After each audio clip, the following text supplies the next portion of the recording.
Quero cumprimentá-los e já pedir que você abra a palavra de Deus em Atos dos Apóstolos, capítulo 9, por favor. Atos dos Apóstolos, capítulo 9, que é a passagem que nós vamos meditar nessa manhã. Atos dos Apóstolos, capítulo 9, os versículos 1 a 9.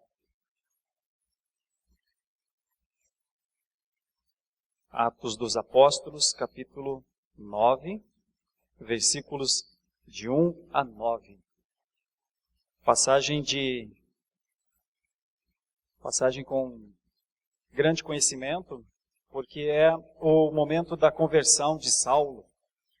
Nós estamos dando continuidade aos estudos em Atos e chegamos a este momento, então, a conversão de Saulo, narrada 3 vezes, de maneiras diferentes, uma da outra. Aqui no capítulo 9, também no capítulo 22 e também no capítulo 26. A conversão de Saulo.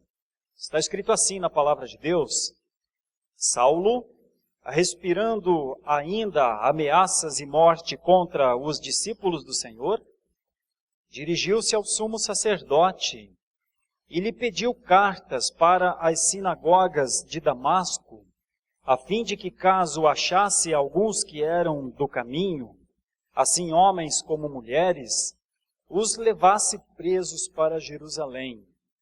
Seguindo ele, estrada fora, ao aproximar-se de Damasco, subitamente uma luz do céu brilhou ao seu redor. E caindo por terra, ouviu uma voz que lhe dizia: Saulo, Saulo, por que me persegues? Ele perguntou: Quem és tu, Senhor?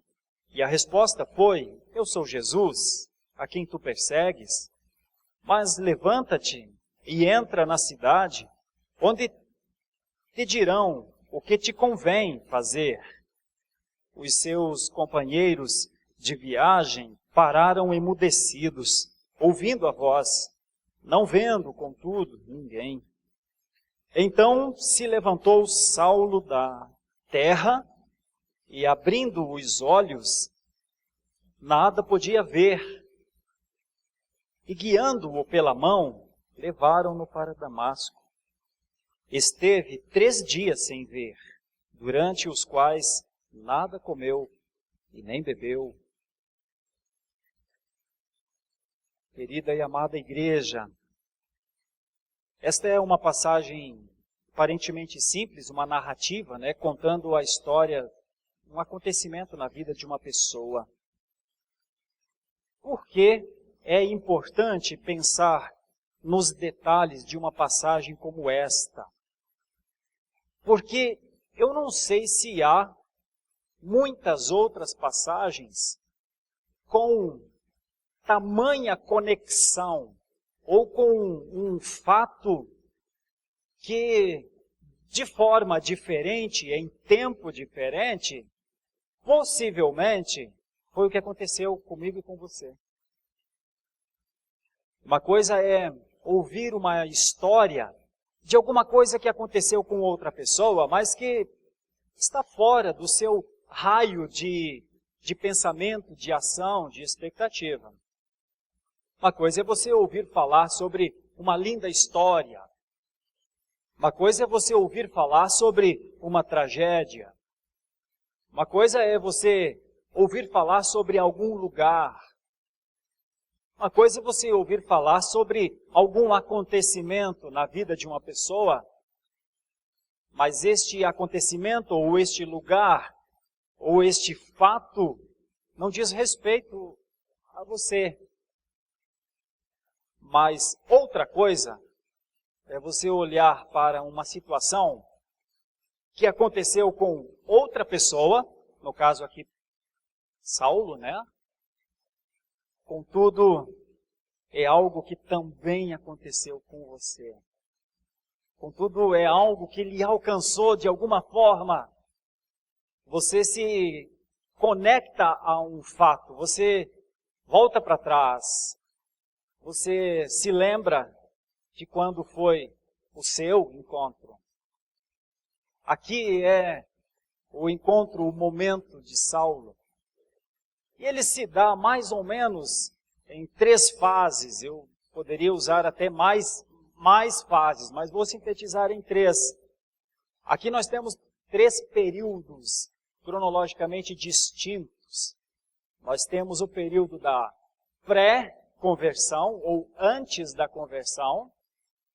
Nós temos o impacto de uma conversão, que é quando Jesus interrompe o caminho de Paulo e dialoga com ele. E nós temos o que vem logo após este momento, esse encontro. São coisas muito interessantes para se pensar. O que acontece na vida de um homem, de uma mulher, antes da conversão? O que é exatamente esse fato, esse momento? Quem age, quem trabalha, quem opera para que haja o encontro primeiro do Salvador com o que será salvo?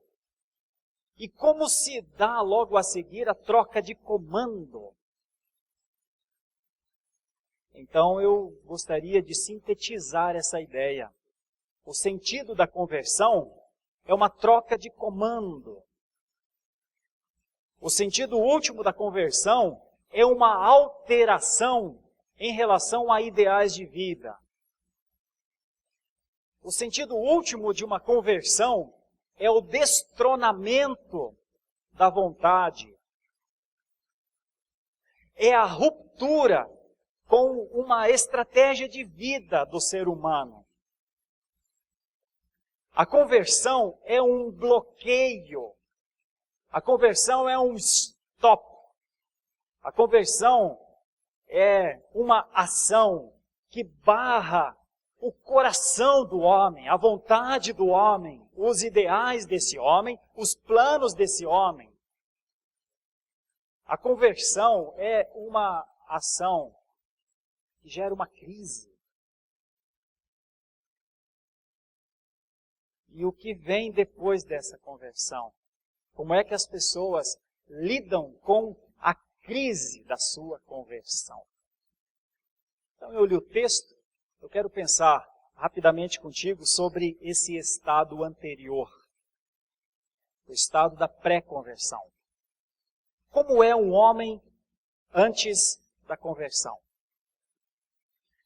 Antes da conversão, antes do conhecimento de Jesus Cristo como Salvador, qualquer pessoa pode se dar ao direito de dizer: cristãos, detesto-os. Cristãos, não concordo com eles. Qualquer pessoa pode se dar ao direito de julgar o cristianismo, de olhar para o cristianismo e se achar melhor do que ele. De olhar para o cristianismo e achar que tem poder sobre ele. Qual é o poder? O poder de cercear, o poder de calar, o poder de ridicularizar e até mesmo o poder de perseguir. Esse é o contexto de Paulo, antes Saulo. Quando este homem andava aos pés de Gamaliel, aprendeu aos pés de Gamaliel, esse homem, certamente um discípulo de Gamaliel, teria entendido: se é de Deus, deixa eu prosseguir. Não foi assim que Gamaliel agiu? Quando o Sinédrio quis condenar os discípulos do caminho, Gamaliel disse: gente, se não é de Deus, vai naturalmente morrer. Se o cristianismo não for um poder extrasensorial, extrafenomenal, vai morrer. Enquanto Saulo está discípulo de Gamaliel, talvez pensasse assim. Mas notem que Saulo rompe com Gamaliel. não suporta esperar ser alguma coisa de Deus ou não. Não consegue admitir que Deus poderia estar fazendo alguma coisa diferente das suas expectativas, diferente do que ele entende por ser o certo. E ele rompe com o pensamento de Gamaliel. E ele vai até o sumo sacerdote, provavelmente Anás. Tinha 2 sumos sacerdotes, Anás e Caifás. Caifás era o genro, Anás era o sumo sacerdote maior. E ele pede cartas. Ele vai para dentro das sinagogas. E neste momento ele vai a cerca de 200 quilômetros de Jerusalém. Não é o pensamento do seu mestre, Gamaliel, é o seu. É o homem com a disposição e com a autoridade da igreja constituída na época para julgar e condenar o cristianismo. Mas o contexto mostra que os cristãos já estavam em grande fragilidade. Eles já tinham tido o seu mestre morto, Jesus. Eles já tinham tido o seu pró-mártir, o primeiro, o Estevão, morto. Saulo estava lá vendo. Eles já tinham visto e zombado dos cristãos expulsos das suas casas.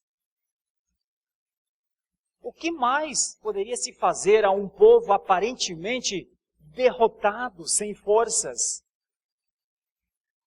Algo mais poderia se fazer.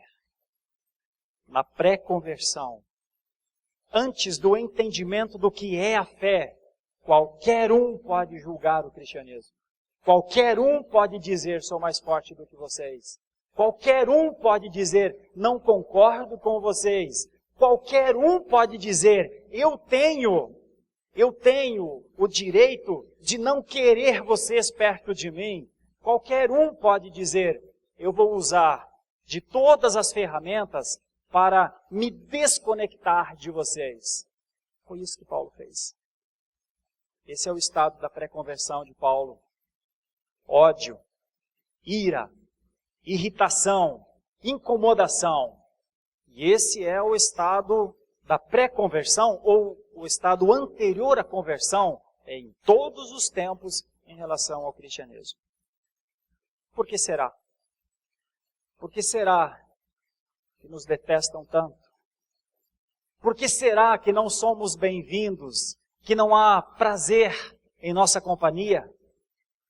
Por que será que nossas palavras, que nossos atos incomodam? Por que será? Por que será que despertamos os sentimentos mais primitivos no mundo? O que aconteceu com a gente? Ou o que não aconteceu com os outros? Este assunto da conversão é de um significado muito grande para nós que já estamos dando os primeiros passos e para aqueles que talvez ainda não viveram esse estado e têm uma prática ainda duvidosa do cristianismo, ainda uma prática com emissão de juízo de valor, ainda uma prática que aparenta o desconhecimento do Redentor. O estado pré-conversão é um estado intrigante, porque aparentemente são pessoas dotadas de conhecimento sobre tudo e sobre todos. O que acontece? O que é a pré-conversão? Os seus olhos estão abertos? Eles estão vendo as coisas como elas são? Na pré-conversão, o ser humano consegue conceber uma ideia de redenção? Ou os seus olhos estão abertos para as coisas que ele quer ver e fechados para as coisas que Deus ainda não lhe mostrou? Essa é a situação de Paulo. É muito interessante ver Paulo nesse estado, porque ele é um homem que acha estar fazendo a vontade de Deus. Ele persegue os cristãos porque ele acha que Deus está sendo zombado nas suas práticas. Ele imagina que Deus se agrada das suas atitudes. Quando nós olhamos para o texto mais profundamente, nós vamos ver que a dimensão da raiva de Paulo é tão grande que ele respira ameaças, diz o texto. O seu sentimento, a sua raiva, se confunde com os seus atos de vida. A sua vida é a raiva. É uma ideia de ele sobrevive pela raiva. Ele vive com raiva. O seu pensamento é de raiva. Quando o texto prossegue, ele faz isso contra alunos, aprendizes, discípulos. Ele faz isso contra pessoas que não têm as mesmas armas, que não têm o mesmo exército. É desproporcional. É uma tentativa de esmagar. É uma tentativa de aniquilar. Ele faz uso da estrutura da época mais forte, que é a religião do seu tempo. E ele segue estrada afora, senhor de si, comandando mais uma ação. Ele está totalmente no controle. Na pré-conversão, o homem se mostra senhor. Na pré-conversão, um homem se mostra dominador. Antes da conversão, não parece existir alguma coisa superior à sua vontade. Antes da conversão, um homem faz todas as coisas, usa de todas as ferramentas possíveis para pôr em prática os seus planos. Esse é o primeiro estado de Saulo. Seguiu estrada fora para cumprir o propósito da sua mente, do seu coração, do que ele considerava o certo. Eu quero parar aqui um instante em relação ao texto e lhe convidar a refletir sobre o seu estado de pré-conversão. Sabe por quê? Porque nos tempos atuais, me permita como pastor fazer essa observação. Nos tempos atuais, é muito comum que pessoas se acheguem a uma igreja, assistam a um culto ou a 2 ou 3 cultos, ou também é comum que pessoas vão às igrejas, às vezes muitas igrejas, ouvem uma palavra que fala de Deus e do seu poder, do amor e da graça, de que é melhor estar com Deus do que sem Deus. E ao saírem dessa igreja ou dessas igrejas, já se sintam convertidos. E eu quero colocar uma pontinha de dúvida sobre isso. Porque quem nunca foi a um shopping, quando ele vai a primeira vez e ele vê aquele lugar bonito, e ele sai de uma temperatura escaldante de 30 e poucos graus, e ele entra com um ar-condicionado ligado, e ele vê aquelas lojas tão arrumadas, e ele sai de um comércio popular muito agitado, que ele precisa se segurar, colocar sua carteira no bolso da frente, sua mochila na frente, ele tem que se cuidar de tudo e de todos. Quando ele entra em um shopping, ele se sente seguro. E ele olha para aquelas coisas e ele diz, olha, aqui é melhor do que lá. Mas nós nunca dizemos que a gente se converte a um shopping. Mas, paradoxalmente ou ironicamente, assim são muitas conversões. Elas são conversões como o gosto de um shopping, como o gosto de um lugar que a gente conhece e diz, esse lugar é mais lindo que a minha casa. É um hotel bonito. Olha, aqui eu tomo café pela manhã, eu não preciso preparar o café, não preciso ir para a padaria ou fazer o meu próprio pão. E então diz, olha, eu gosto de shopping, eu gosto de hotel, eu gosto de um lugar bonito para contemplar as coisas. Mas a gente não diz que se converte a um hotel, não diz que se converte a um lugar bonito. Ironicamente, muitas das conversões na atualidade são assim. Como quem passa a gostar de alguma coisa. porque parece ser melhor do que a anterior. Só que eu quero colocar um ponto de preocupação. Isso não parece ser a conversão de Saulo. E também não parece ser as conversões posteriores.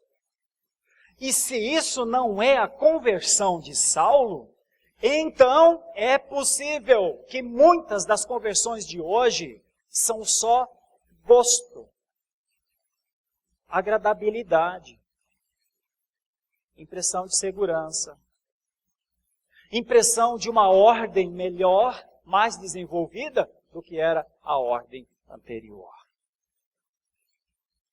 Contudo, com Saulo não foi assim. O que foi então com Saulo? O que aconteceu com Saulo? Bom, o texto diz, logo já a partir do versículo 4, uma luz brilhou ao seu redor. Então tem uma coisa inicial para falar sobre conversão. Conversão não é um gosto nosso por uma sociedade melhor, por estar entre um povo que não fala palavrão. Não deveria, pelo menos. Por não estar entre um povo que não inveja, que não maldiz. Não deveria ser, pelo menos. Conversão não é isso. A conversão começa quando na cegueira nossa, ainda que gostemos do shopping, que gostemos do local legal da viagem, mas na cegueira de leitura, de percepção, nas limitações sensoriais do ser humano, Deus e o seu poder destinam um tipo de clareza que não tínhamos até então. A conversão começa com isso. A conversão começa em Deus. Por isso ninguém se converte como quem descobre um shopping. Por isso ninguém se converte como quem descobre um lugar melhor para morar. Por isso ninguém se converte pelo uso da inteligência. Aqui é melhor do que lá. Alguém se converte quando alguma coisa clareia o seu entendimento numa dimensão de luz que ele jamais conseguiria perceber. Foi isso que aconteceu com Saulo. Como é que isso acontece? Seguindo ele estrada fora, ao aproximar-se de Damasco, subitamente uma luz do céu brilhou ao seu redor. E caindo por terra, ouviu uma voz que lhe dizia, Saulo, Saulo, por que me persegues? Ele perguntou, quem és tu, Senhor? E a resposta foi, eu sou Jesus, a quem tu persegues. Me permita falar um pouquinho mais sobre a forma do encontro na conversão. Saulo é o filho de Gamaliel, o aprendiz de Gamaliel. Saulo tem o entendimento que o cristianismo é algo ruim, faz mal ao próprio Deus, ele está mal informado, ele está equivocado, ele não sabe o que é o cristianismo, ele não sabe o que é o poder de Deus, ele não sabe o que estava acontecendo nas sinagogas, ele não sabe das igrejas que já estavam se reunindo ainda de maneira muito incipiente, com pessoas orando umas pelas outras, ele não sabe que muitas conversões já haviam acontecido. E Saulo está, antes do conhecimento de Jesus Cristo, senhor de si e comandando o seu plano. Mas quando há o encontro, quando a luz de Jesus brilha, como muitas vezes já aconteceu, havia acontecido no Monte da Transfiguração, e naquele momento os discípulos também caíram em terra, eram Pedro, Tiago e João. Já havia acontecido com Moisés há muito tempo atrás, quando, da mesma forma, Moisés está caminhando em um determinado lugar, e um arbusto queimante dele surge uma voz dizendo, para, e tira a sandália, porque você não tem ideia do que é estar diante de Deus e da sua santidade. Inúmeras vezes no Antigo Testamento, isso já aconteceu. A forma de Deus chegar e falar, quando o povo foi retirado do Egito, uma nuvem de glória, um fogo que perseverava em arder acompanhava este povo de noite. Muitas vezes Deus já demonstrou o que é chegar até o ser humano e comunicar-se com o ser humano. Agora é a vez de Saulo. E quando essa luz brilha, e quando essa voz fala,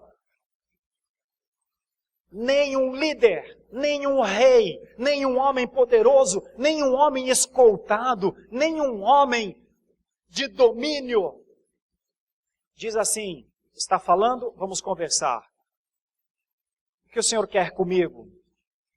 Nenhum homem permanece com a sua estrutura diante daquele que quebra o ser humano no meio. Ninguém. Então, conversão tem um aspecto de quebradura. Então, conversão tem um aspecto de humilhação. Então, conversão tem um aspecto de forçar o ser humano a se arrepender. Então, a conversão tem um aspecto de poder que condensa o ser humano ao seu nível real.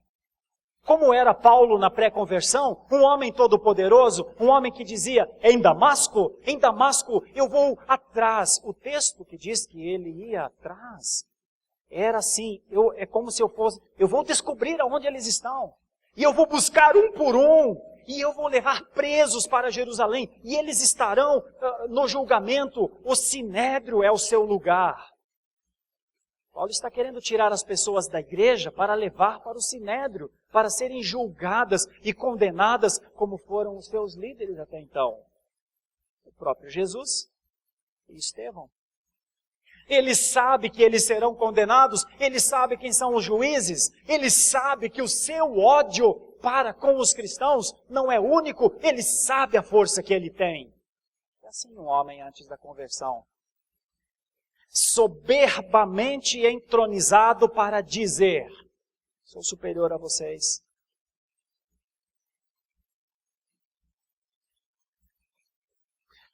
Só que quando Jesus lhe aparece, involuntariamente, este homem cai com o rosto em terra e involuntariamente seus olhos são fechados. Logo ele que conhecia o caminho, seus olhos são fechados. O texto vai dizer logo à frente que quando ele abre os olhos, ele está cego. Qual é a grande inversão? A grande inversão é que ele parecia ver tudo, mas não via nada.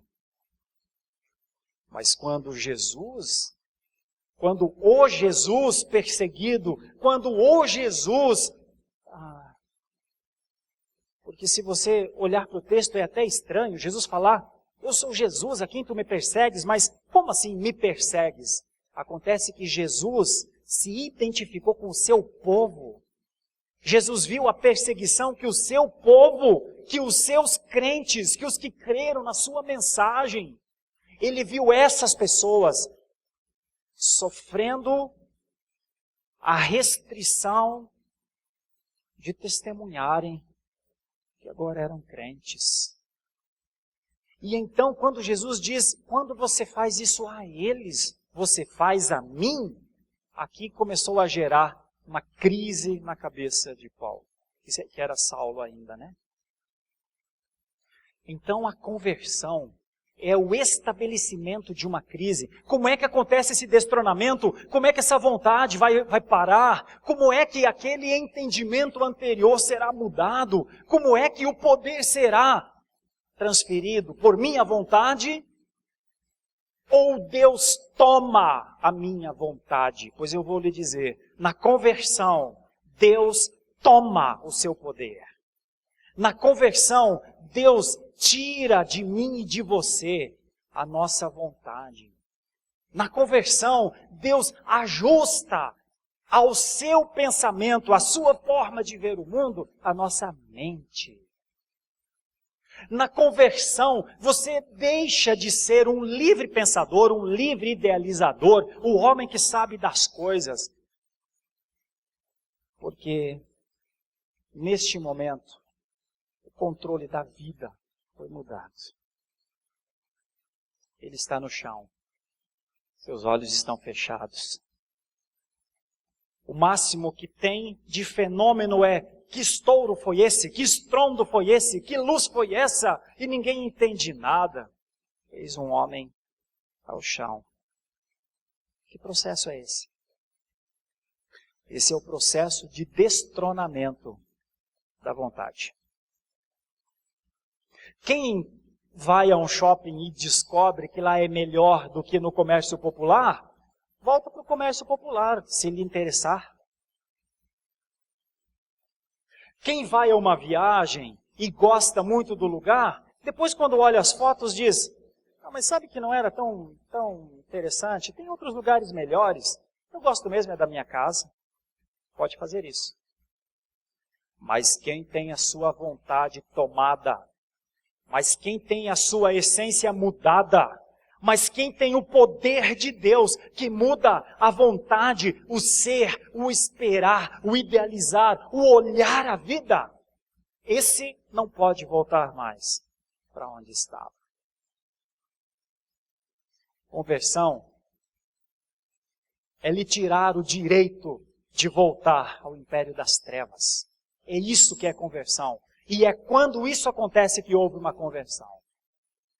Conversão é o pretenso direito de morar no Egito sob o poder de Faraó ter sido tirado.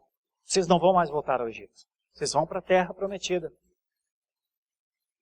Ah, mas lá tinha coisas boas também. Não, não tinha. Ora, pode ter coisa boa na escravidão? Ora, pode ter coisa boa no impropério, na indignidade? Pode ter coisa boa em vocês viverem como animais para um faraó que faz de vocês serviçais? Pode ter coisa boa? Não, não tem. As coisas boas estão para frente. Eu estou querendo traçar a linha que conversão é um ato tão grande de Deus que Ele tira a condição de se desconverter. Eu gostaria muito que você entendesse isso.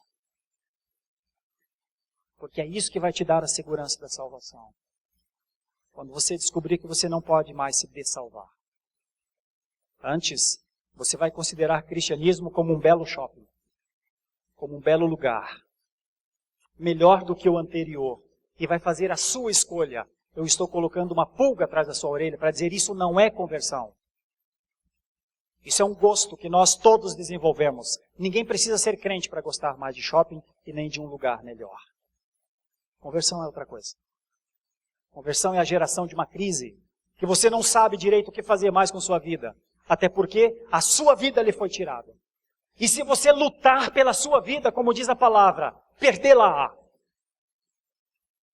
Mas aquele que perder a sua vida, entregar a sua vida lhe for tirada, a ganhará novamente. Então conversão não é um gosto pessoal. Então conversão não é um desenvolvimento da inteligência para dizer: agora sei que tem um lugar melhor para estar. Conversão é outra coisa. Conversão é um ato duríssimo de Deus na nossa vida, destronando o nosso entendimento, nossas vontades e mudando-nos, e forjando-nos, e trabalhando com a nossa vida, colocando a nossa vida numa nova forma. E ninguém consegue por si só alcançar essa nova forma se não for pela vontade de Deus. E a minha pergunta é: querido irmão, querida irmã, você já viveu a conversão de Deus? Ele já foi gracioso com você a ponto de tomar as tuas vontades, tomar os teus ideais, tomar os teus sonhos, mudar o seu jeito de pensar, de falar e de ser? Isso já lhe aconteceu? Você já viu a graça de Deus dessa maneira? Deixa eu falar um pouco mais. E logo a seguir nós temos um fato que narra um pouco do que pode estar acontecendo nas nossas vidas, mas nem sempre percebemos com clareza. Porque depois desse confronto, né? A conversão é um tipo de confronto. Conversão é um tipo de um diálogo inesperado. Jesus relata que ele está sendo perseguido e Saulo parece nem saber que estava perseguindo Jesus. Logo depois disso, nós temos o terceiro ato, que é depois do encontro de Jesus. Então nós temos um estado anterior ao encontro de Jesus, um estado que é o do encontro de Jesus e um estado posterior. O que acontece? Bom, é quando Jesus começa a lhe falar: mas levanta-te e entra na cidade, onde te dirão o que te convém fazer. Os seus companheiros de viagem pararam emudecidos, ouvindo a voz, não vendo nada, contudo, ninguém, né? Não vendo, contudo, ninguém. Então se levantou Saulo da terra, abrindo os olhos, nada podia ver. E guiando pela mão, levaram-no para Damasco. Esteve 3 dias, você vê o que o texto diz, sem ver. Meus irmãos, a crise gerada pela conversão é tão forte, foi tão forte na vida de Saulo, que agora ele não rompe só com Gamaliel. Agora ele rompe, inclusive, com o sistema judaico. Qual o valor agora das cartas conseguidas para perseguir os cristãos? Qual o valor agora da vontade, do ideal? Qual o valor agora da sua vida, dos seus planos?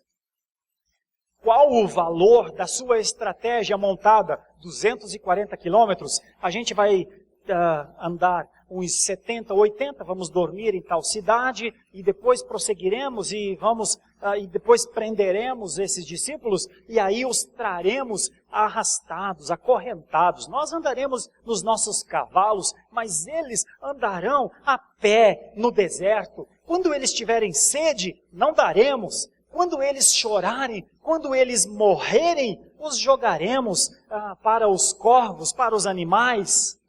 Qual o valor desses planos? Qual o valor dos planos de poder para subjugar aqueles pobres e fragilizados cristãos? Qual o valor? Onde está Saulo agora, depois do encontro duríssimo com Jesus, que eu defendo por conversão, um encontro duríssimo, e é por isso que conversão não é para todo mundo. Porque a conversão é o entendimento da troca de poder. A conversão é o entendimento de um novo senhorio. A conversão é, pela vontade de Deus, uma transformação total no ser. A gente não tem isso ao entrar em um shopping, mas tem ao encontrar-se com Jesus, ou ao ser encontrado por Ele. E então, nesse momento, Saulo rompe com o sumo sacerdote. Sua carta não tem valor. Seus ideais não têm mais valor. O que ele pensava fazer, ele já não consegue mais fazer. Ele abre os seus olhos e não vê. Ele pergunta: o que queres que eu faça? Ou o que, talvez o sentido dessa frase é: tem alguma coisa para eu fazer, Senhor? Senhor, eu posso fazer alguma coisa? Senhor, tu me conheces tanto, tu sabes que eu sou um perseguidor, tu sabes que os meus planos era fazer isso com o teu povo. Tem alguma coisa que eu possa fazer agora? Há alguma esperança para um homem como eu, Jesus? O sentido da conversão é quando o poder da sua vida passa de tal maneira para as mãos e para os planos de Jesus que realmente você não sabe mais o que fazer da sua própria vida. Agora a sua vida não lhe pertence mais. Agora a sua vida tem um Senhor, um Kyrios, um regente. Agora a sua vida está sob um novo domínio. Agora a sua vida está em boas mãos. Esse é o sentido da conversão. A gente não tem isso quando vai a um shopping e volta para nossa casa. Vai a um shopping e gosta, mas volta para nossa casa. Vai a uma viagem e gosta, mas volta à nossa casa. A conversão é você nunca mais voltar ao lar antigo. A conversão é você nunca mais se alegrar com as coisas antigas. A conversão é por ter lhe sido tirada a condição de retornar ao período da escravidão, você ser sempre livre. Mas para isso, a crise gerada por Jesus em Saulo é magnífica. O que essa crise fez? Se você olhar no último versículo, você vai perceber uma coisa. 3 dias de olhos abertos, mas cego. O que será que esses 3 dias querem dizer? São apenas 3 dias porque simplesmente Deus quis que ele ficasse 3 dias, como poderiam ser 5, 6, 10, 15, 20? Não lhe parece que estes 3 dias têm uma relação com alguém que ficou no túmulo 3 dias? Para onde este homem foi enquanto os seus olhos estavam cegos? Este homem foi levado para si mesmo. Este homem foi levado para o choro da alma. Este homem foi levado para o entendimento do que é um todo-poderoso homem, caído, quebrado, humilhado, encostado na parede, imóvel. Ou pelo menos, cego. Por 3 dias. Será que não foi por isso que depois ele vai dizer, se com ele morremos, com ele ressuscitamos? Quando a gente vai a um shopping, a gente não sente o sentido da morte. Quando a gente simplesmente gosta de uma igreja melhor, a gente não sente o sentido da morte. A gente gosta porque parece ser melhor do que o estado anterior. Só que para Saulo foi a queda do cavalo, a restrição da visão, a humilhação daquele homem todo-poderoso agora caído ao chão, ser levado pelo braço como quem não consegue andar, e então ele pisa tateando, entra em Damasco para ir para uma casinha, o texto vai dizer depois, de um homem chamado Judas. Ficar lá por estes 3 dias, com os seus olhos cegados, para alguma coisa. Este homem precisava conhecer o que era a queda. A maior queda das suas vontades, dos seus prazeres, das suas satisfações, não sobrevieram do cavalo que ele caiu. Sobrevieram de Deus dizer: eu sou Jesus. Você persegue a mim. Mas agora levanta-te, que eu vou comandar a sua vida, e comanda esse homem. E quando este homem passa por esses 3 dias cegado num quartinho de uma casa, este homem está experimentando o que é a sua conversão. Irmãos, essa é a experiência da conversão de Saulo. A conversão de Saulo não faz de Saulo alguém que recebe louros e vanglória na sua conversão. Ele não recebe das pessoas que estão do seu lado apoio. Ele não recebe nada. O que ele recebe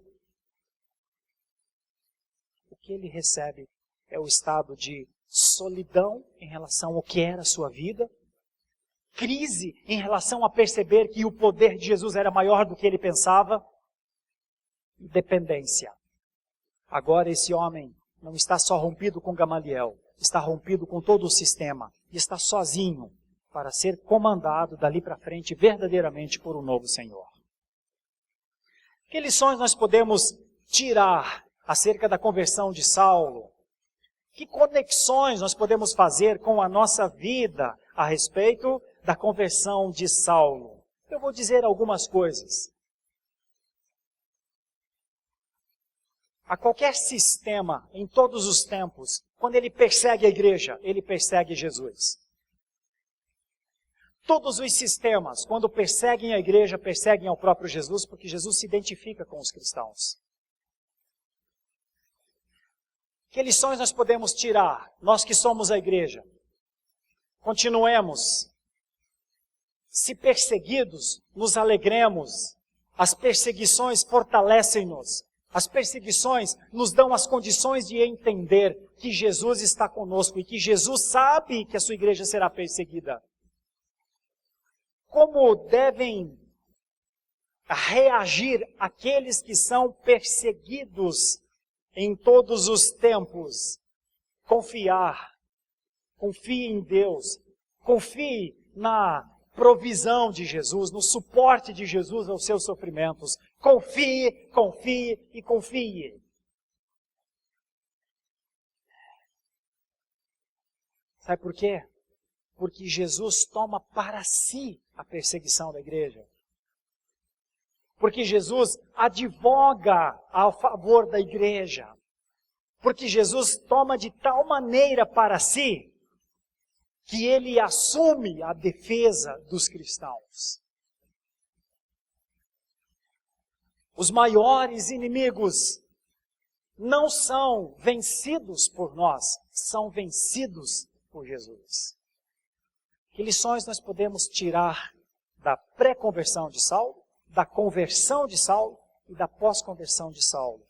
Um autor chamado Matthew Henry, ele diz assim: a conversão de Saulo deve nos ajudar a perceber o quanto próximo está de nós, ou pode estar de nós, o mundo espiritual. Saulo não tem ideia desse mundo espiritual. Prossegue nos seus planos com as cartas dos sacerdotes, senhor de si para cumprir uma missão que ele achava que era a sua missão. Mas o mundo espiritual estava ali, depois da chegada de Jesus. Então, uma das lições para nós, quando olhamos para os inimigos da cruz, aos perseguidores da igreja, os zombadores da fé, nunca desconsidere que eles podem estar nos planos de Deus. Nunca desconsidere. Por isso não os tratem mal. Por isso não os acusem e não os julguem. Porque ninguém pode resistir à graça de Deus, se Deus assim o quiser. Saulo é o maior exemplo disso. Nunca imaginem, para essa pessoa não tem jeito. O jeito para aquele que nós achamos que não há jeito é o encontro com Jesus. Mas ele não consegue produzir esse encontro. Mesmo que ele diga: Jesus, onde você está? Eu quero falar contigo, eu quero discutir acerca da minha vida. Ele não tem o poder para marcar esse encontro com Jesus. Então nós, cristãos, calvinistas, reformados, jamais atribuímos ao homem o poder de encontrar-se com Jesus. Ou Jesus o encontra, ou já era. A conversão é um ato de Deus ao encontro do homem.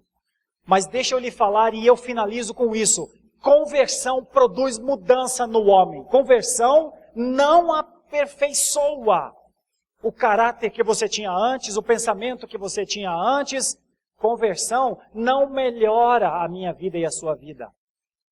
Conversão destrói a nossa vida. Sem dó. Seus sonhos, seus pensamentos, seus ideais perdem o sentido de valor. Você não empreende mais missões com os pensamentos que tinha. Conversão é uma alteração na essência do homem e da mulher. A conversão mostra a sua fraqueza e a minha fraqueza. A conversão mostra que o lugar do homem é com o rosto no chão, para ouvir o que o seu Senhor tem a lhe dizer. A conversão lhe leva ao mais profundo do seu interior, para pensar: que pecador sou eu, Como eu pude fazer isso? 3 dias é o caso de Paulo para pensar, meu Deus, como eu persegui essa gente, como eu fiz mal, eu estava lá quando Estevão estava sendo morto e apedrejado, eu estava no lado errado. A conversão leva o ser humano a perceber que ele estava no lado errado. E que ele foi mudado de lado, não foi porque ele encontrou um caminho como uma água que desce morro abaixo. É o contrário. É a água que sobe morro acima. Isso é a conversão. A conversão é o impossível ao homem. A conversão é um ato miraculoso. A conversão é o assumir a propriedade do ser humano de maneira plena. Ser convertido é agora descansar os planos na obra do Rei Jesus. Eu finalizo lhe fazendo essa pergunta. Já aconteceu com você a conversão? A mudança dos pensamentos? Já aconteceu com você realmente o detestamento do seu estado de pré-conversão? Já aconteceu com você o gozo da alma, o regozijo da alma, a certeza plena de que agora, mesmo que você estiver de joelhos dobrados, de olhos cegados para as coisas, como aconteceu com Saulo, realmente você está num estado mais pleno do que foi o anterior? Então, eu concluo dizendo, pense bem sobre conversão. Conversão não é sair de um local de muvuca que você se sente instável para um shopping maravilhoso que você se sente bem. Conversão não é você descobrir pela sua vontade, pela sua inteligência, que é melhor estar em um grupo mais seguro do que estar sozinho em um mundo vil. Conversão não é você gostar de uma igreja e se tornar membro dela. Conversão é você passar realmente por uma crise a ponto de suas vontades lhe serem tiradas e você passa a amar isso. De seus sonhos não terem mais valor para você empreender qualquer missão, mas procurar, Senhor, qual é a tua missão? Que missão o Senhor tem para mim? Que importância eu tenho agora nos teus planos? Missão é você saber que você não... Conversão é você saber que você não pode mais voltar ao mundo antigo. Aquilo passou. Aquilo não existe mais. Esse é o exemplo da conversão de Saulo. Feche os seus olhos por um instante. Pelo que nós poderíamos orar? Depois do testemunho da vida pré-conversão, encontro com Jesus e dependência de Jesus. Senhor, eu quero orar aqui com os nossos queridos sobre este fato que parece estar tão ligado a nós. Senhor, o que aconteceu com Saulo? O Senhor fez isso comigo? O Senhor trabalhou assim comigo?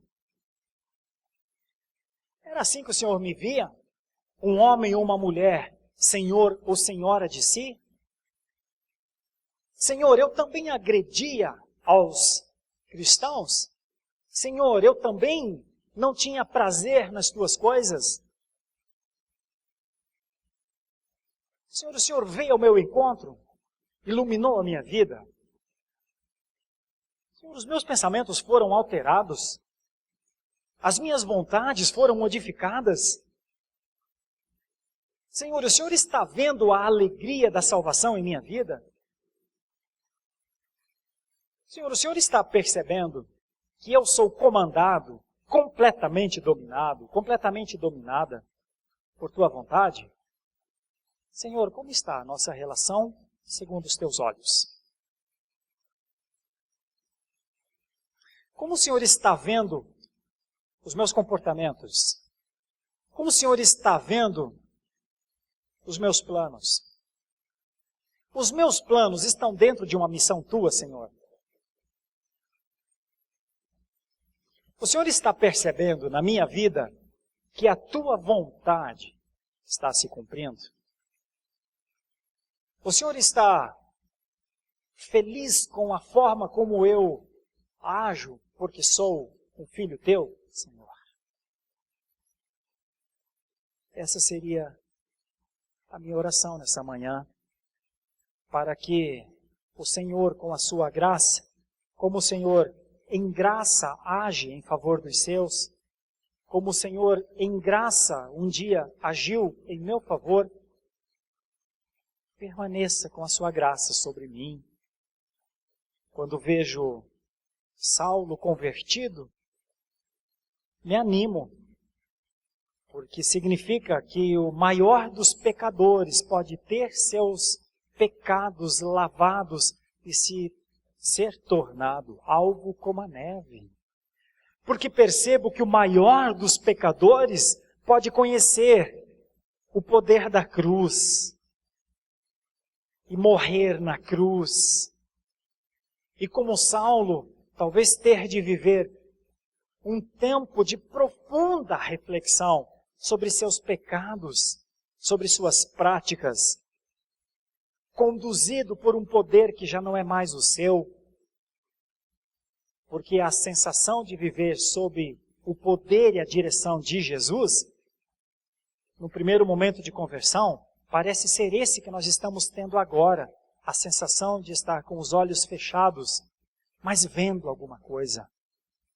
Nossos olhos fechados, mas com um coração, com o íntimo do ser humano aberto para a tua glória, para contemplar as tuas belezas, as tuas profundidades, as tuas riquezas, a tua misericórdia, a segunda chance que o Senhor dá ao ser humano. Olhos fechados, mas com corações que contemplam a glória. Senhor Deus, na relação que temos contigo, perdoa realmente as nossas faltas. Na relação que temos contigo, continue a nos destronar. Na relação que temos contigo, continue a nos dar a alegria de termos um Salvador e no Senhor vivermos o senhorio sobre a existência, mas no Senhor, não em nós. Permita-nos, Senhor, que vivamos com tal dependência do Senhor, que nos alegramos no Senhor. Permita-nos, Senhor, descansar verdadeiramente na coroa do Senhor e não na nossa. Parece-nos que foi isso que aconteceu com Saulo. Pelo que aconteceu com ele a partir daí, permita-nos que aconteça conosco o que aconteceu com Saulo a partir da sua conversão. Essa é a nossa oração. Em nome de Jesus. Amém.